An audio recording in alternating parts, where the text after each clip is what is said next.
बिस्मिल्लाहिर्रहमानिर्रहीम। अस्सलाम वालेकुम। 25 नवंबर 2019 मराकश में आखिरी दिन, जामे मस्जिद अल कुतबिया और विला ओसिस। मराकश में अपने क़याम के आखिरी दिन हम मराकश की सबसे बड़ी जामे मस्जिद अल कुतबिया देखने गए। गरचा हमारा क़याम मस्जिद से महज 5 मिनट की दूरी पर था, लेकिन अमूमन चूँकि जमात के वक्त हम आसपास नहीं होते थे, सो इस मस्जिद में जाना ना हो सका। आखिरी दिन हमने खास कर ज़ोहर के वक्त मस्जिद जाने का प्रोग्राम बनाया, लेकिन बारिश होने के सबब कुछ ताख़ीर हो गई और जमात के 20-25 मिनट के बाद मस्जिद पहुंच सके। जामे अल कुतबिया जामे अल फना बाज़ार के महज 2 मिनट की मुसाफत पर वाक़ है। ये मस्जिद 11वीं सदी ईस्वी में दौलत अल मुहद्दून के बरबर हुक्मरां अबू यूसुफ याकूब अल मंसूर ने तामीर करवाई थी। कहा जाता है कि तामीर के वक्त उसकी सिमत के तयन में 5 डिग्री की गलती हो गई थी, जिसके सबब उसको दोबारा तामीर करना पड़ा था। इस मस्जिद का मीनार 77 मीटर यानी तकरीबन 263 फीट बुलंद है और मराकश में तकरीबन हर जगह से देखा जा सकता है। अमूमन मराकश से मुताल्लिक़ जितनी तस्वीरें इंटरनेट पर मौजूद होती हैं, उनमें जामे अल कुतबिया का मीनार नुमाया होता है। सफ़ेद सुतून और महराबों से ढली ये मस्जिद नहायत सादा लेकिन खूबसूरत है।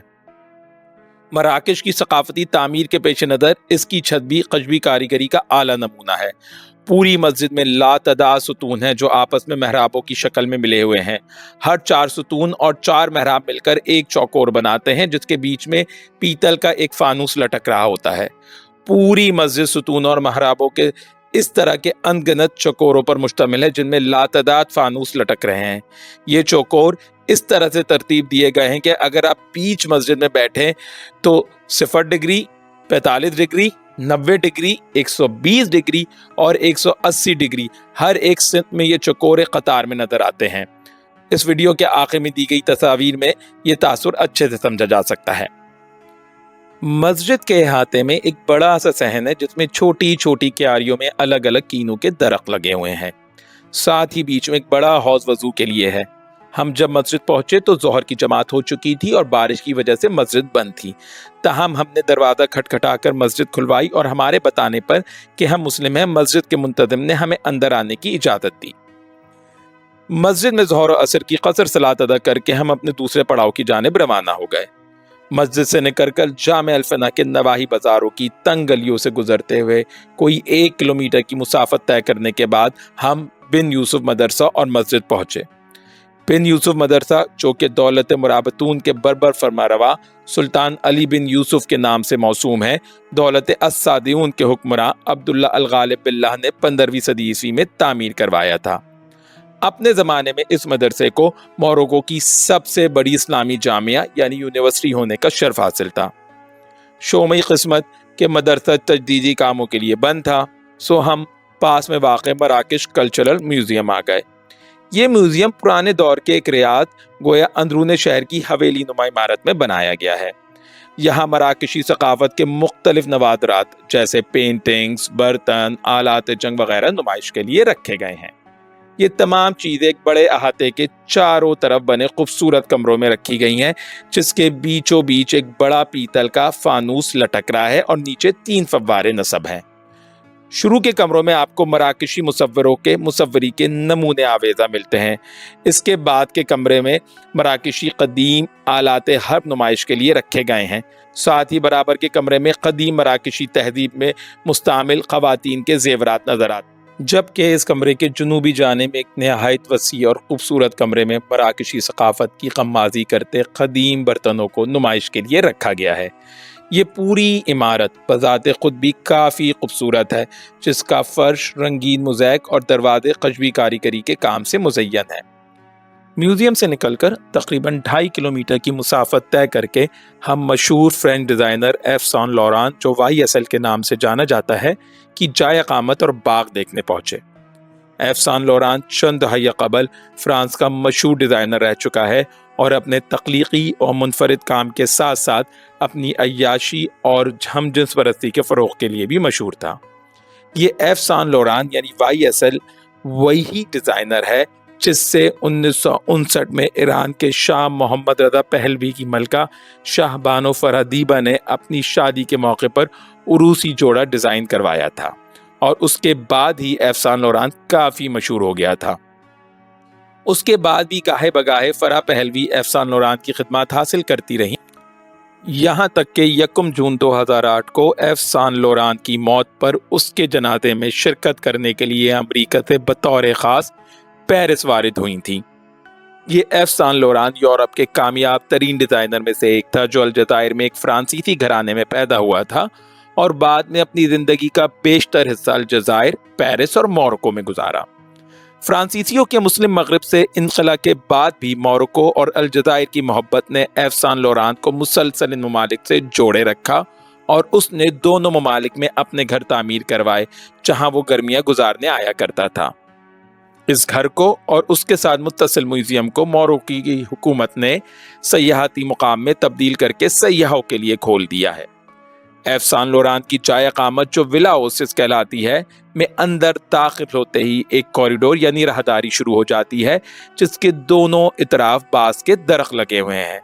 یہ راہداری گھر کے مرکزی دروازے پر جا کر ختم ہوتی ہے جس کے بائیں جانب ایک بڑا حوض بنا ہوا ہے۔ اس حوض میں دیو قامت حجم کی بڑی بڑی مچھلیاں چھوڑی گئی ہیں۔ فرانسیسی سیاحوں کی کافی تعداد یہاں نظر آتی ہے۔ ہم کو گھر کے اندر جانے کا موقع تو نہ مل سکا کہ ہم یہاں 4 بجے پہنچے تھے، جبکہ اس وقت گھر کا مرکزی دروازہ بند کر دیا جاتا ہے اور سیاح صرف گھر کا باغ ہی دیکھ سکتے ہیں۔ ویسے بھی ہمیں یہ گھر دیکھنے کا اتنا خاص شوق نہ تھا۔ اس گھر کا باغ بلا شبہ کافی خوبصورت ہے، جس کے اندر مختلف انواع کے پودے، درخت اور پرندے بکثرت نظر آتے ہیں۔ پورے باغ کا چکر لگانے کے لیے راہداریاں بنی ہوئی ہیں جو آپ کو اس وسیع باغ کے ہر کونے اور مقام تک لے کر جاتی ہیں۔ مرکزی راہداری پر آگے جا کر ایک بلائی پگڈنڈی یا چبوترا سا آتا ہے جو ایک نیلی عمارت کی صورت میں واقع ہے۔ اس چبوترے کے عین سامنے ایک اور بڑا حوض بنا ہوا ہے جس میں کنول کے پھول اور رنگ برنگی مچھلیاں نظر آتی ہیں۔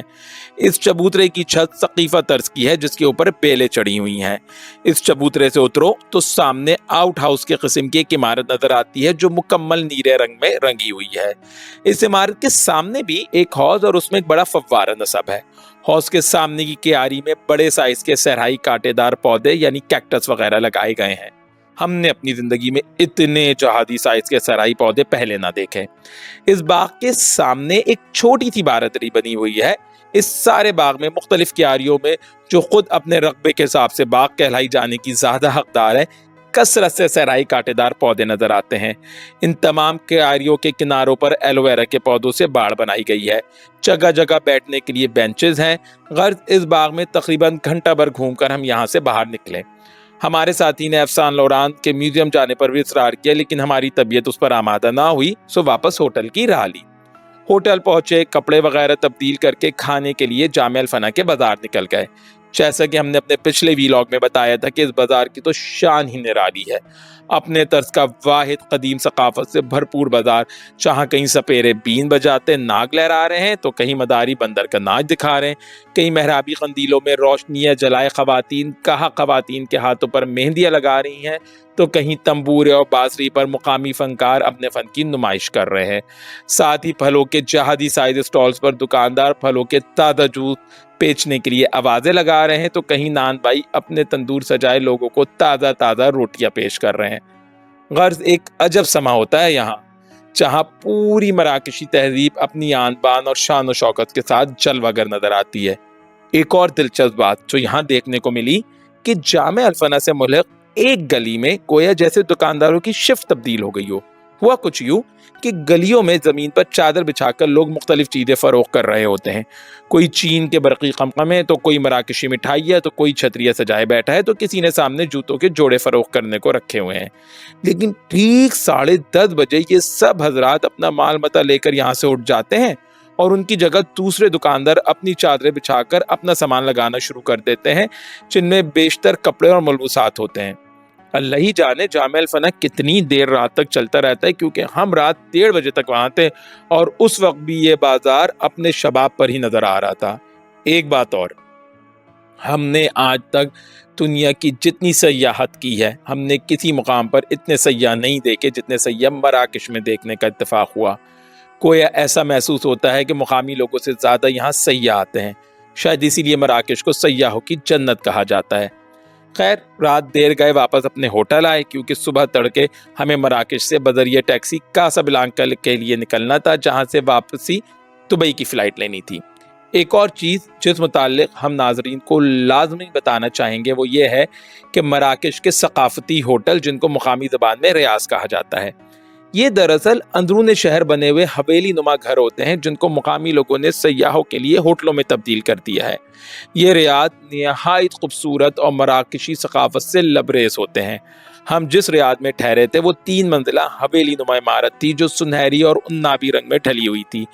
बीच सहन में एक बड़ा सा हौज था जिसके चारों तरफ खूबसूरत कंदीलों वाले शमादान आवेजा किए गए थे। खाने का इंतजाम रियाद की बलाई मंजिल यानी छत पर होता था, जहां सुबह का नाश्ता करते हुए आप परिंदों की चहचहाहट से लुत्फ अंदोज हो सकते हैं।